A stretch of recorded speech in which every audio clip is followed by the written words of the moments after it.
1 কোটি ভোট পেলে প্রায় আমাদের 12-13 জন সংসদ সদস্য প্রার্থী উচ্চ কক্ষে কিন্তু আমাদের প্রতিনিধিত্ব থাকতে পারবে। তাই আমরা গণ অধিকার পরিষদ আগামী নির্বাচনে 300 আসনেই প্রার্থী দেওয়ার সিদ্ধান্ত নিয়েছি।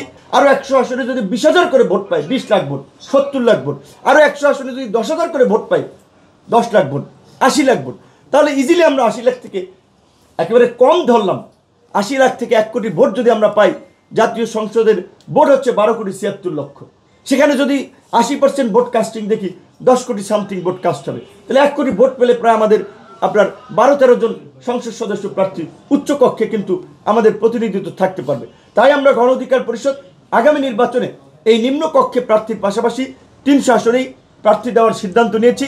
আমরা দেশবাসীর সমর্থন চাই এবং গণ অধিকার পরিষদের যে রাজনৈতিক অঙ্গীকার 2021 সালে যেটা জাতির সামনে আমরা উপস্থাপন করেছিলাম, সংসদ একটি ভারসাম্যপূর্ণ সংসদের জন্য উচ্চকক্ষ, নিম্নকক্ষ, উচ্চকক্ষে পিয়ার, প্রধানমন্ত্রী রাষ্ট্রপতির ক্ষমতার ভারসাম্য আনায়ন, 2 বারের বেশি যেন কেউ প্রধানমন্ত্রী না থাকতে পারে, এই সমস্ত বিধানগুলো আজকে বাস্তবায়ন হচ্ছে।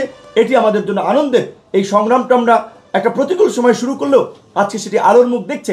যেটি আমাদের সাধারণ সম্পাদক বলেছিল যে এই 2018 সালে যদি কোটা সংস্কার আন্দোলন আমরা না করতাম, শুধু আন্দোলন করে না, হামলা মামলার পরে ওই 17ই ফেব্রুয়ারি থেকে 2018 সালের ওই 4 অক্টোবর প্রজ্ঞাপন পর্যন্ত যদি লেগে না থাকতাম, এই 24-এর কোটা সংস্কার আন্দোলন হতো না, এই গণ অভ্যুত্থান হতো না, আজকের এই পরিবর্তন হতো না, বিএনপি জামাতের জন্য আজকে ক্ষমতায় যাওয়ার প্রেক্ষাপট তৈরি হতো না।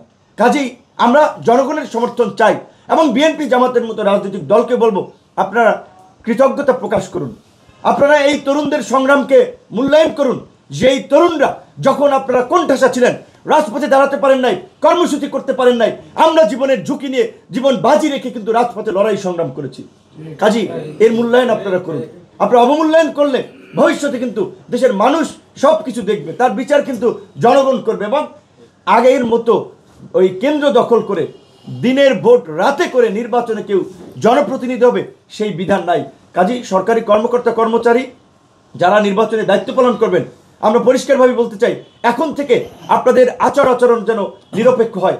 আপনারাও যদি আগের মতো দলকানা হন, তাহলে কিন্তু ভবিষ্যতে আপনাদেরকেও কিন্তু জনগণের মুখোমুখি হতে হবে। এবং সকল রাজনৈতিক দলগুলোকে বলবো, আপনার জেলার, আপনার উপজেলার ওসি, ইউনো, ডিসি, এসপি কি করছে, কোন রাজনৈতিক দলকে প্রাধান্য দিচ্ছে, কাকে খাতির করছে, এই সমস্ত বিষয়ে এখনই চিহ্নিত করুন। তার নিরপেক্ষতা যদি আপনার কাছে প্রশ্নবিদ্ধ মনে হয়, অভিযোগ দায়ের করুন। নির্বাচনের আগে আমরা সারা দেশে একটা নিরপেক্ষ প্রশাসনিক ব্যবস্থা নিশ্চিত করেই আমরা নির্বাচনে যেতে চাই। সর্বশেষ সকল রাজনৈতিক দলের প্রতি এটি আমাদের আহ্বান থাকবে, যে কোনো বিনিময় মূল্যে, যে কোনো পরিস্থিতিতে ফেব্রুয়ারিতে এবং ফেব্রুয়ারির প্রথমার্ধে জাতীয় নির্বাচন হতে হবে। এইটা যেন আমাদের মনন এবং মগজে থাকে।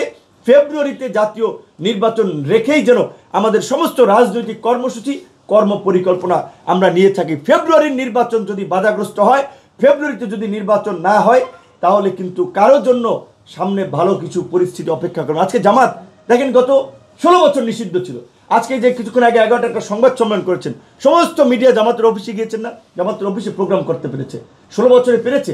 আবার যদি একটা পরিস্থিতি তৈরি হয়, ভুক্তভোগী প্রথমে হবে জামাত। তারপরে এই যে আমরা ছাত্র, এই তরুণরা যারা এই গণ অভ্যুত্থানের নেতৃত্ব দিয়েছি, আপনারা জানেন রাজনৈতিক দল কোনো নেতৃত্ব দেয়নি, আন্দোলন সংগ্রামের নেতৃত্ব দিয়েছে তরুণরা। তারপরে বিএনপি, আজকে বিএনপি ক্ষমতায় না থেকেও কিন্তু ক্ষমতার কাছাকাছি সুযোগ সুবিধা ভোগ করছে। কাজে নির্বাচন যদি বাধাগ্রস্ত হয়, ভণ্ডুল হয়, তাহলে কিন্তু সবারই চোখের সামনে অন্ধকার নেমে আসবে। আশা করি এই শুভবুদ্ধির উদয় হবে, সবাই নির্বাচনের পথে হাঁটবে এবং রাজনৈতিক দলসমূহ নির্বাচনে একটা পরিবেশ তৈরি করতে যার যার নেতা কর্মীদের নির্দেশ দিবে, প্রশাসনকে সহায়তা করবে এবং সরকার নির্বাচনের দিকে হাঁটবে, সেই প্রত্যাশা রেখেই আমাদের বক্তব্য শেষ করছি। আল্লাহ হাফিজ।